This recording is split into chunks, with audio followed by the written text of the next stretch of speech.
Well, we're ready to move on. We got Abraham old and sending off to find a wife for Isaac. But then when we get to chapter 25, where in chapter 24 it's as if Abraham is on his deathbed and he is his last and final command or duty to perform, sends his servant off to find a wife for Isaac. And when Isaac brings the wife back and Rebekah sees Isaac out in the field and asks, "Who is that?" And the servant says, "That is my master, not my master's son." We presume that's a strong indication that at that story and that tradition from which it came had Abraham having already died. But while they were gone. But when we get to chapter 25, we have Abraham took another wife whose name was Keturah. She bore him Zimran, Joskan, Medan, Midian, Ishbak, and Shua. Joskan was the father of Sheba and Dedan. The sons of Dedan were Ashiram and Letershim and Leumim. The sons of Midian were Ephah, Epher, and Hanok, Abidah, and Eldah. All these were the children of Keturah. And Abraham gave all that he had to Isaac. Now that seems a confusing line. It says he has all these children, names them all, and then he gives all of his wealth to Isaac. But it doesn't stop there. But to the sons of his concubines, Abraham gave gifts while he was still living. And he sends them away from his son Isaac eastward to the east country, which the folks who study this say that sends them out into the desert. Sends them away. But again, this is a part of his taking care of Isaac and the promise and the special son. This is the length of Abraham's life, 175 years. And Abraham breathed his last and died in a good old age, an old man full of years, and was gathered to his people. His sons, Isaac and Ishmael, buried him in the cave of Machpelah, in the field of Ephron, son of Zohar, the Hittite, east of Mamre, and the field that Abraham purchased from the Hittites. There Abraham was buried with his wife Sarah. After the death of Abraham, God blessed his son Isaac, and Isaac settled at Beer Iharoi. These are the descendants of Ishmael, Abraham's son. Now, when we get a whole list of descendants, usually this is a part of the priestly version that is very keen on listing these sort of things. Anyway, Abraham's son, whom Hagar the Egyptian, Sarah's slave girl, bore to Abraham. These are the names of the sons of Ishmael, named in the order of their birth. Neb-I.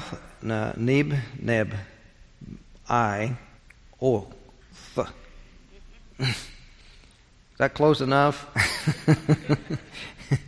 The firstborn of Ishmael and Kedar, Adbeel, Mibsam, Mishma, Duma, Masa, Hadat, Tima, Jetur, Napish, and Kedemah.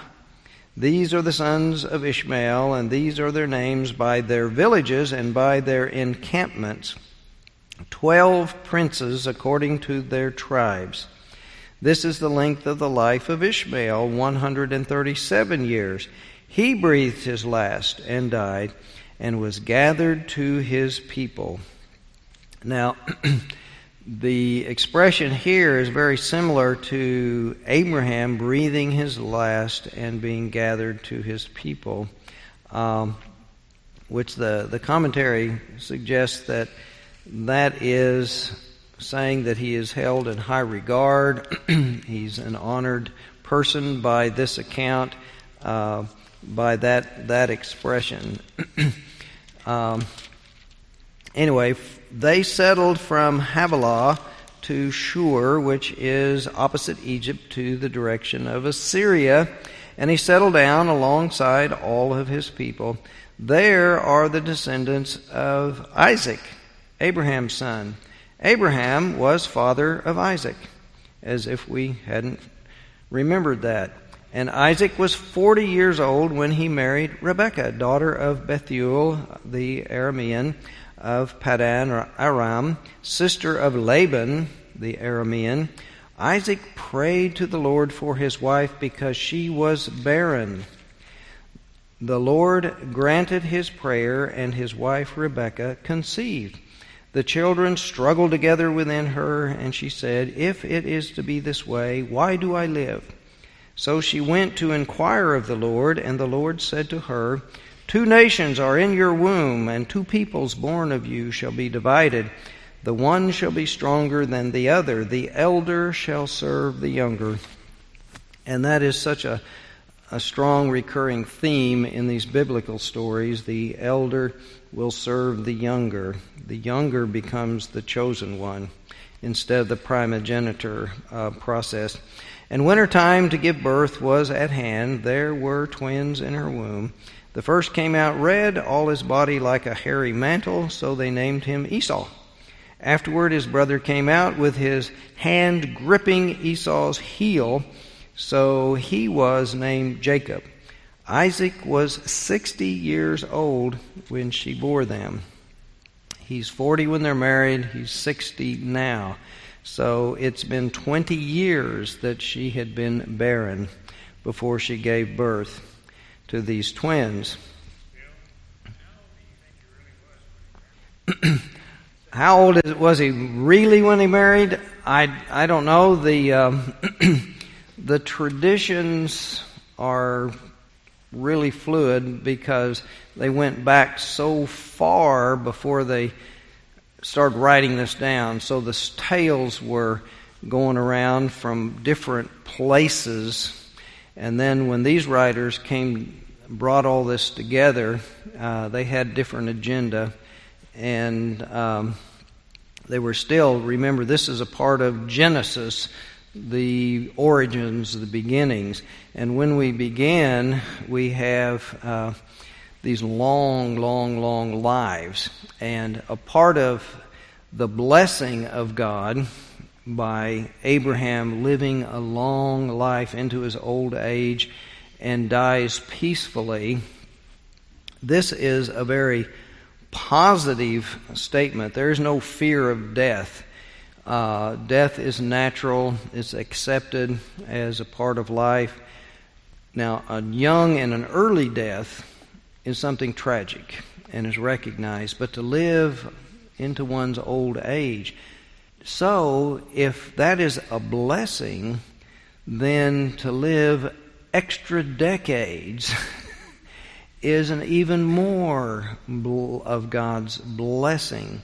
So if you're going to say God was so good to Abraham and blessed him so much, well, how do you say that? Well, he lived 137 or 47 or 75 or what did it say? How many years? 175? Was that? 175. So that's just saying he was so abundantly blessed. He lived such a long time before he died this natural death. So the agenda of giving ages and dates, if he lived that long, then I have to stretch out other people. In the natural order of things, I would suspect that Sarah may have had Isaac when she was in her 50s, which would have been, a miraculous, kind of miraculous nowadays. and that someone would continue to ovulate that long before going into menopause, and then to have a baby, on your last ovulation, you finally get pregnant. And so it's a miracle, but to make it more miraculous, then you make it longer and longer and longer. So I wouldn't really think that he would have gone to 40 when life expectancy and all the tragedies and problems that could happen. I would have thought, maybe 30 would have been a reasonable time that he might have not had a wife yet. But so much of this is caught up in legend that it's the actual historicity of the events are really hard to nail down. The most we can find in outside the Bible text is these were real people. These aren't imaginary people. They're not folklore, like King Arthur and something like that was probably not a real historical person. But these are real historical persons, but it's so far back and there's so many years of telling the tales that the legendary qualities have really expanded the length of their lives and the details. That's not a kind of answer you probably are looking for. Okay. So where was I? Somebody following along? What verse was I on? 27? Oh, okay. I jumped to the next chapter. Okay. And when the boys grew up, Esau was a skillful hunter and a man of the field, and while Jacob was a quiet man living in tents, Isaac loved Esau because he was fond of game, but Rebekah loved Jacob. And when Jacob was cooking a stew, now they're already grown up, Esau came from the field and he was famished, and Esau said to Jacob, "Let me eat some of that red stuff," probably thinking that it was some beef stew, "for I am famished." Therefore he was called Edom. And Jacob said, "First sell me your birthright." And Esau said, "I am about to die. What use is a birthright to me?" And Jacob said, "Swear to me first." In other words, sign the contract. So he swore to him and sold his birthright to Jacob. And when Jacob gave Esau bread and lentil stew, he ate and he drank. He rose and he went away. Thus Esau despised his birthright. Well, that's far enough to bite off and chew for today, and we'll move ahead. Now, Abraham takes this other wife and has children with her. There is an interesting thing in Rabbi Jonathan Sacks' Covenant and Conversation, where he lifts some things from the rabbis and the Midrash and the Haggadah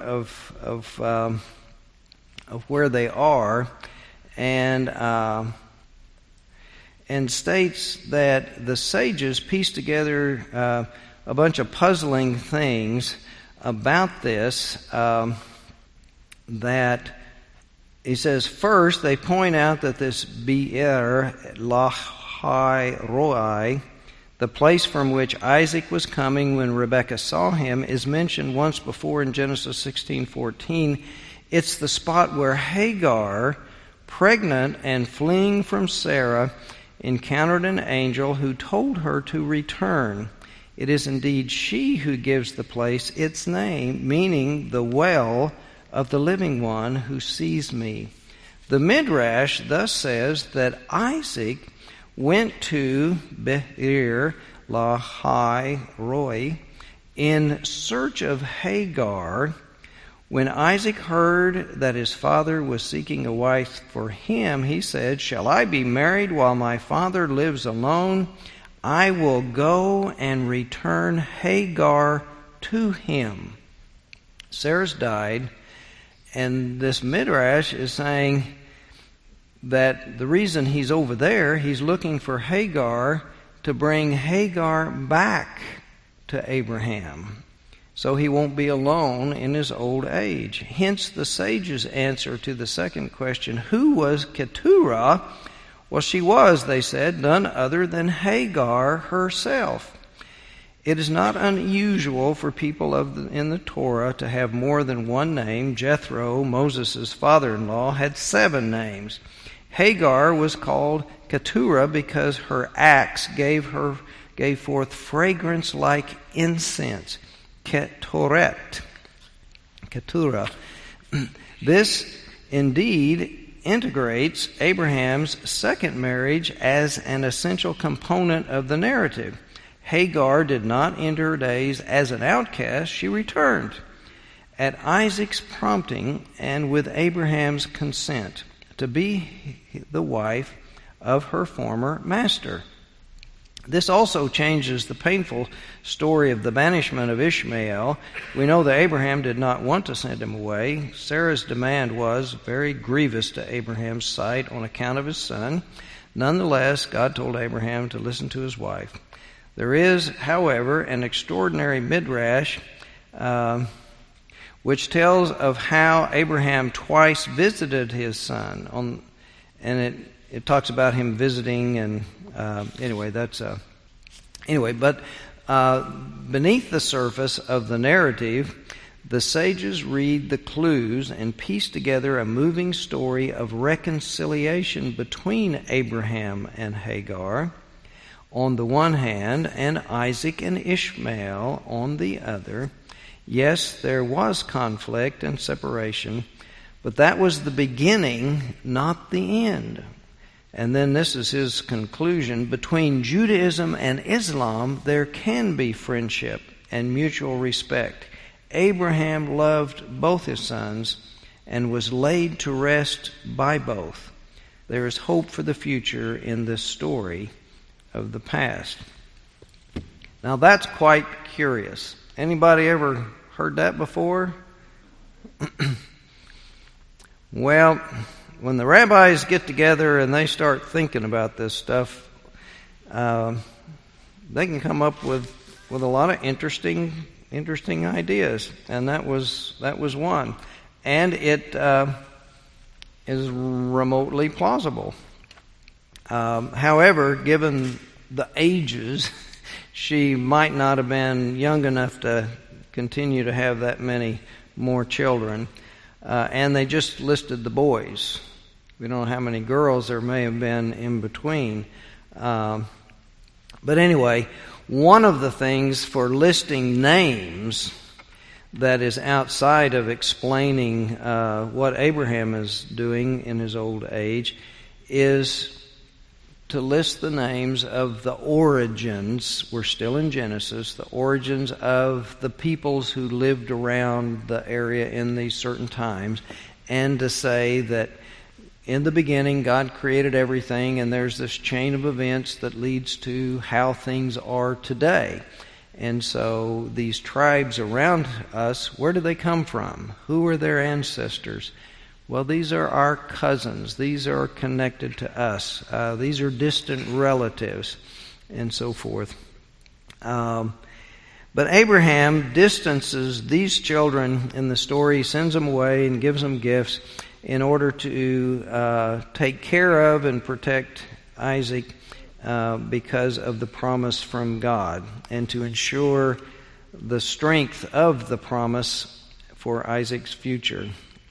Then we have this, again, the burial, and we have Ishmael and Isaac are there, and there's no explanation. Well, how did they get back together? How did this happen? Because Ishmael had been sent away. Bruce Vaughter, in his commentary, suggests that this priestly account is unaware of the Yahweh story of the banishment of Ishmael and Hagar, So, in other words, both are still living close together. They're still a part of the one big clan that is there, and there was no animosity, and there was no sending them away. So Ishmael is present and available for the funeral, according to Vaughter, if the priestly version is unaware of the banishment. Another interpretation might be that the banishment was not so far away and wasn't so total and extreme.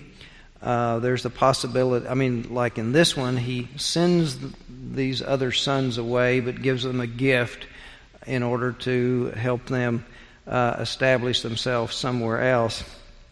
But anyway, that they might not have been so far away, and possibility that this distance would have been rather short, and so they're close enough to where word can be sent, and Ishmael comes, and as Sachs indicated, there were two stories about Abraham visiting Ishmael and maintaining a relationship there.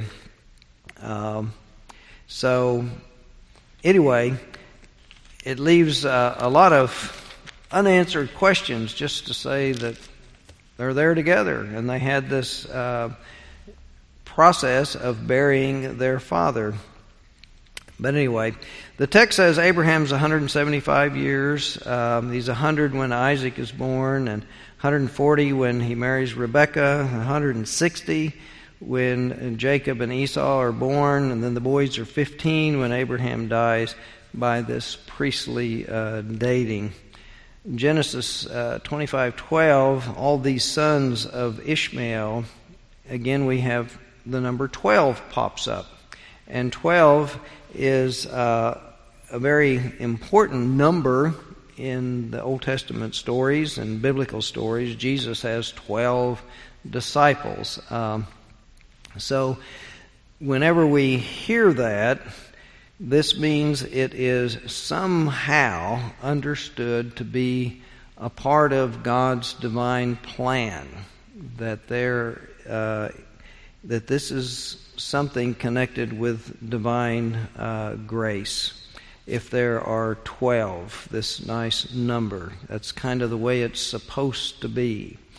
So then Ishmael lives 137 years, and then, like I said, he dies, and we would presume he would be buried at the same plot with Abraham and Sarah, but it doesn't specify that. But anyway, we could assume that. So Ishmael, taken to his kinsmen when he dies, as I said, indicates this expression in the Yahwist version that Ishmael is held in esteem as one of the patriarchs, one of the people that is our heritage, but his clan are our cousins, our distant relatives, who live over in another area. Now, Von Rad, in his commentary, points out that 40 years earlier, the dialogue between Sarah and Abraham and God and the angels, how impossible it would be for Sarah and Abraham to bear a son, a child, Isaac, because of their old age. And then 40 years later, he's bearing all of these, or having all these children. Anyway, again, it's just another indication that in pulling together the traditions, that the redactor doesn't have a high value and a concern for harmonizing these things and having them make sense. There is a high respect for the traditions, and you don't mess with them. You just bring them together and put them down as they are, because they have some kind of truth, and I may not recognize it right now, but God will speak through the story and show us a truth. So let's preserve it. Again, the importance of the list of children is to give the tribes and their origin. So Abraham dies 100 years after entering Canaan. He died at a ripe old age, again accepting death as a part of his life, and not afraid of dying. Now, in 25:19 following, we have the Jacob and Esau story beginning, and Rebekah has been barren for 20 years, and that God has, Isaac prays for her that she might conceive and become pregnant, and God answers the prayer. And now it is unusual. Again, this is a part of this story. If something is unusual and out of the ordinary, it is a sign that God is helping something happen, and it's a part of God's plan. And so we have her barren for a long time, finally conceiving, and then having twins, and then for the twins to survive. We know even today, I check obituaries every day to see if one of our people has showed up on the list that in the transitions that we didn't know about because they hadn't been in the hospital, and that I need to follow up on. And many times I'll see infant deaths, and often though there will be twins, that the twins didn't make it, and so it's a difficult pregnancy and delivery, and we understand she was having a difficult pregnancy, and she went to consult with the Lord about this. And it doesn't say where she went to consult with the Lord. Now, obviously, that place is not important to the narrator, or that place would have been named. And it might have had some part of the story about getting there and who she talked to and so forth. But at this time, we do not have an understanding of people having a personal prayer life and going into their own closet to pray, or having their devotional time. At this part of the early development of faith, these encounters with God and speaking with God so often are at a sacred place, the oaks of Mamre, or the various temple and sacred sites. When one experienced God, then one would build an altar. So and an altar then becomes a public place. And so when some ancestor experienced God and built an altar, then if I want to talk to God, then I'm going to go to one of those places. And so she went someplace, but we don't know where. But at that place, then the Lord said to her, and again we don't have it that she didn't hear the voice of the Lord and have that voice described, and the voice coming out of a burning bush or the voice coming from someplace. It just said the Lord said to her. So that expression could mean that spoke to her inner being. She sensed this message, but the message is the important part. The 2 nations are in your womb, and 2 peoples born of you shall be divided. The one shall be stronger than the other, and the elder shall serve the younger.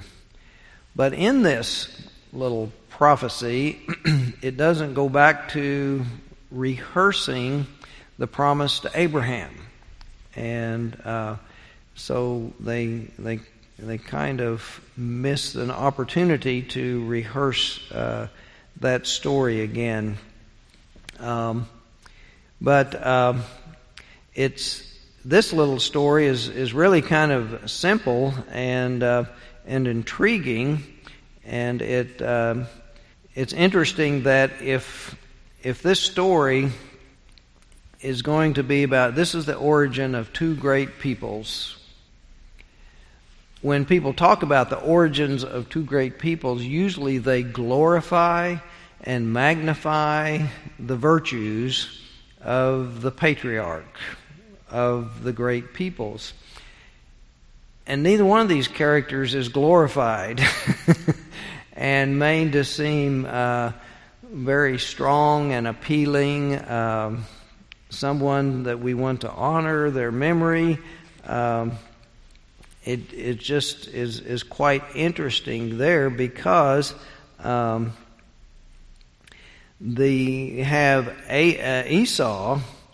really looks kind of like a fool. You know, he's supposed to be a hunter, but he fails, and he comes in famished. And then Jacob looks like this sneaky swindler, opportunist, this wheeler-dealer guy who would take advantage even of his brother and try to benefit himself. But anyway, both boys are living separate lives, it seems, and they don't interact much with each other. Esau's out roaming around all over the countryside, and Jacob is spending his time in the tents with staying close to his mother Rebekah, and Esau is just out there roaming around by himself. And when he kills something, he brings it in and fixes it, and he and his dad have some kind of a feast. But the commentaries go into that. In this sense, it becomes a model for the conflict between different lifestyles of different groups of people. We have the very primitive hunter-gatherer types who wandered around and in earlier times, and the hunter in a time before the trees had been thinned out and it was pretty thick forest, wooded areas in Palestine. The hunter style was an older tradition that was remembered in the minds of the storytellers. And the shepherd comes later and adapts. We have some cutting down trees in order to build the buildings in the city, and then creating some deforestation in order to begin agriculture of a certain degree, that when the trees are gone, then the grass can grow, and then sometimes begin to grow some kind of grains in order to feed animals, and then to make bread and so forth. But the Jacob lifestyle was a little more orderly and respectable, and it also had moral regulations for an ordered society of people living together. This concept of swear to me has an element of an ordered society, that when one swears an oath, they don't swear it to themselves. They swear it to somebody else and usually get witnesses. This is a part of an ordered society where people do business together, and there are exchanges of property, there's sales and so forth. And when we've got farming beginning and herding beginning, that this isn't one person just taking care of themselves. They are engaged in commerce. And what one grows and provides then is supplied to other parts of the culture, of the society, so that they can become more settled and civilized. But anyway, some of these two different lifestyles begin to rub up against each other, and they have to work things out. But the hunter's life is more solitary. It's an independent life. That person is out on their own. And they don't need to cooperate with other people. They just are off doing their own thing. And so we also have a partisanship of the parents that is entered into the story, that Abraham seems to favor Esau, and Rebekah seems to favor Jacob. Now we have in family relations, and I'll probably lift up some of that next week, from the pattern of from Rosenblatt in her book, that there are a whole lot of psychological dynamics that go along with not only sibling rivalry, but parents' relationship to children. There are, if you hear in movies and TV sitcoms and so forth, when you have siblings, there's this phrase that we will so often hear. One will say, well, I was the favorite one, or you were always the favorite one. And there are feelings that way of competition of children for the parental love and care and favoritism and so forth. But there's also the fact that there are personality differences, and some click better with one child or another just because they share the same gifts and abilities and interests. And some don't click so well because they're just not as much alike. They don't share the same interests.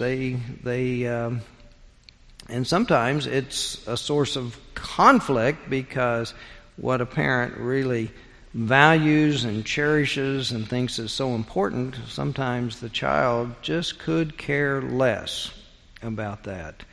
And it frustrates the heck out of the parent, especially when some of those values that the parent cherishes have to do with what in probability would lead to success, like reading and education and hard work and diligence. We hear about Abraham Lincoln got in trouble with his father because he would rather sit down and read a book than chop all that wood. And so, in retrospect, what benefited Abraham Lincoln and our nation better, stronger biceps or a more informed mind? But at the time, when it's a young person that's supposed to be helping with the family chores and building a strong body and learning how to be responsible and do your work and so forth, it looks like he's a slacker and going to be a failure and driving daddy to distraction, or mama, whoever it is that's nudging and pushing out there. But anyway, this is dipping into some probable realities. I mean, this is a high probability there could have been these great differences, and that there was favoritism between parents. Some parents, in spite of their age, can be immature, not very mature, and so not very good at parenting, and not trying to balance opinions and feelings about children who are either winning your approval or those who are disappointing and frustrating you. How do you continue to affirm and value without sending the negative messages that, in my eyes, you're no good. This one is the honored one and the valued one. It's very difficult not to get that all messed up in the dynamics of the relationship. But we see it going on here in the Old Testament in the very beginning. But anyway, we come to this line where it says, the very last verse, thus Esau despised his birthright. What does that mean? Was it the act of just giving it away for a potty, a bowl of lentil soup, that he gave it away so cheaply that was an act of despising it?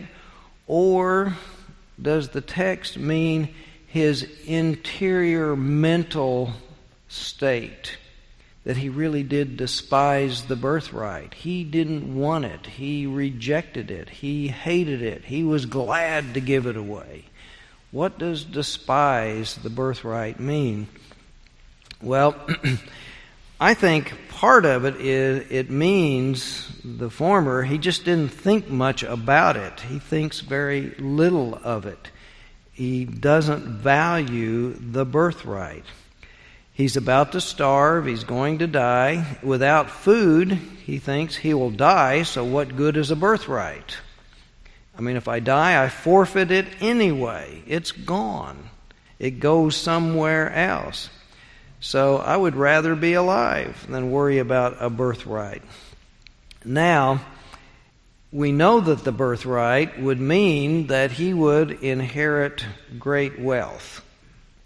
And again, we've gone over that in some ways that we hear of Abraham having tremendous wealth, all these servants and all these donkeys and camels and all those kinds of things. It means and servants and slaves and all of that kind of thing. It's huge. But then we have the other image of just Abraham and Sarah in their tent and, one or two servants and a few goats and sheep around. A rather small image of what they have. But most of the story does have Abraham being quite wealthy and quite blessed. Now, that birthright means the primogenitor, he would be the one, when Abraham's gone, he would have to be in charge of all these animals, all these servants, all these concubines, all these stepchildren, all these slaves. That's a lot to be in charge of. And does he seem like the type that really wants to do that? Heck no. I want to go fishing. I want to go hunting. I want to be gone. If I inherit that, I have to stay here. I have to manage all of this. I have to solve problems. I have to intervene in the little spats and fights and so forth. And if we come upon, like Abimelech, the king of Gerar, I have to go negotiate with other kings and princes. I don't want to do that. I'm not interested. And so the despising might be just he's accepting who he is. He doesn't have the nature for that. He doesn't have the stomach for that. And so, but on the other hand, it may seem that the way the story unfolds, neither of these boys is really thinking about the promise of God that you are going to be the one that's going to become this great nation. They're just thinking about themselves. It really seems more like Jacob is dealing with some sibling rivalry. Even though his mother loves him best, there is something about sons who really want their father's approval. And if he's just hanging out in the tent and learning the cooking skills with mom, which is not generally in primitive cultures the manly thing to do, he probably is not feeling acceptance and affirmation from Abraham, Isaac, and so he may be wanting to do something to bring his brother down and trick him out of the birthright, and then that would embarrass him in front of the dad. Said, "What? You gave the birthright and sold it for a bowl of lentil soup." And that's not a very admirable thing to do. But anyway, so the two, Jacob and Esau, represent two groups who encounter one another on the borders of civilization. They're similar to, in our days and movies, the farmer and the rancher. The farmer and the rancher settling the American West. They can't achieve symbiosis because of the different need. Cattlemen in those days need the cattle to be able to move around to find their grazing land, and more importantly, to be able to get to water. And if the farmer needs to fence around whatever his crops are so the cattle don't come in and eat it all up, then that's going to create problems. They can't have both. And so it's very, very hard for those two to get along together. I experienced that once. My first appointment, there was an old farmer who lived in town in a little old house, and he was in his 90s, and I'd heard he had some land that he wasn't farming anymore. And so I said, "Could I have a little part of that just to grow some vegetables and stuff?" And he said, "Oh, sure." And so I went up there and I planted black-eyed peas. And when I first planted them, we had a huge rain. It washed out the pond, and then it flooded that part of the field. And my poor black-eyed peas, when they came up, the stem comes up first, and then you've got the head that'll pull itself out and then pop open and have the leaves. Well, the silt settled in so tight, all of those heads couldn't get out, and so the stem broke, trying to pull the head out. So I had to replant. And then after the plants got up really healthy and strong, somehow a fence got damaged, and the cows came in and ate up all my black-eyed pea plants. However, black-eyed peas don't come on until late summer. The plants recovered, and I got a wonderful crop. I got so many that I froze a bunch, and then we had some people that came by the church that I was serving, and they wanted some food, and I had so many black-eyed peas we were never going to eat them all, so I went to the freezer and gave them a bag of fresh frozen black-eyed peas. Now, I don't know what they did with them. We did have a street person came by here one day and wanted something, and I said, we just had a meal and we had a lot of leftover food. I fixed him a plate. I said, "Here, we don't give away cash, but here's a meal." And he took it outside of the kitchen and threw it on the ground and went away. So I hope they didn't do that with my black-eyed peas. I had so much. But anyway, they're fun to snap and get, shell the black-eyed peas. So that's a lot of fun.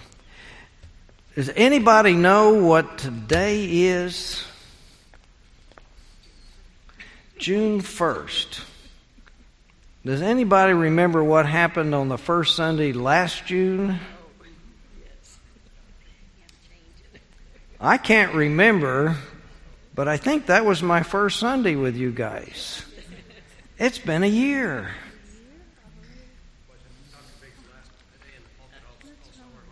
I can't remember. I know it was. I didn't go back and look. Yeah, but it's either this week or next week. But it's been a year. It's been a year since annual conference, and I guess this would be after annual conference is the bye-bye sermon, and then the next week is the hello sermon. So I guess I don't remember if he taught your all's class and had a farewell class, or if I jumped in and started that Sunday or not. But anyway, it's been a year, and many of you have hung in here. Are we still doing what you want?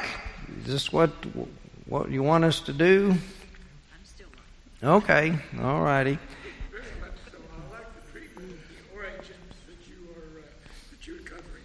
Okie dokes.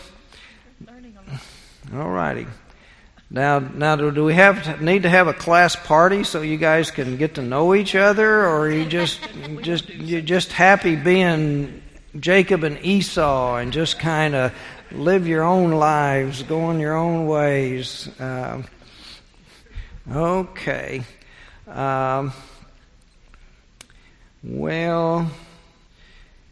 Okay. Well, any questions about these guys and anything that I could answer about? There seems to be a pattern of mother and favored child. Invariably, the one with the birthright, the mother undermines. Yeah, that we do have this whole thing of the primogeniture process that was very common throughout the ages gets subverted either by the mother, but it ends up by the narrator of Genesis that this is God's plan, and again that God is choosing who God wants to proceed, and this is a very significant message, because when we get to the prophets, we have an expression. Now this is just coming to me, but I can't remember which prophets, Isaiah or Jeremiah, but I think it's Isaiah who tells us that thus says the Lord to God's people, your ways are not my ways. And then he goes to describe all the ways that the children of Israel and their kings are behaving that is not God's way. And so God's way and the people's way, the culture's way of doing things are often in opposition. And this selecting of leaders and who is God's instrument so often is so different than what the cultural norms would expect. Jesus is the classic example of a countercultural instrument of God because of the way Jesus acted, behaved, taught, and so forth, turning the other cheek, riding the donkey into Jerusalem instead of coming in with like Pilate did at the other side of town with a lot of soldiers and the military might of force and violence. He comes the peaceful way. Instead of striking back and getting revenge, he forgives. There's so many ways in which that theme of something different than what we would expect is some lesson about God's way. And God's way is a lesson to us of what we are supposed to be doing to be faithful to God's way of being in the world, of bringing peace and wholeness and health to individuals, but also the culture and the way things are supposed to work. So, we have that theme repeated time and again, just to remind us we need to follow God's way and not let the culture force us to go different ways. Well, I think we've exhausted our hour. And maybe this week I'll have time to get a new watch band so I can wear my watch. It broke. I was out in the garden, and when I work in my garden I sweat, and when I realize I'm still wearing my watch band and I'm getting it wet and dirty, and that's how I broke it. I was taking it off and it goes snap. So, but anyway, let us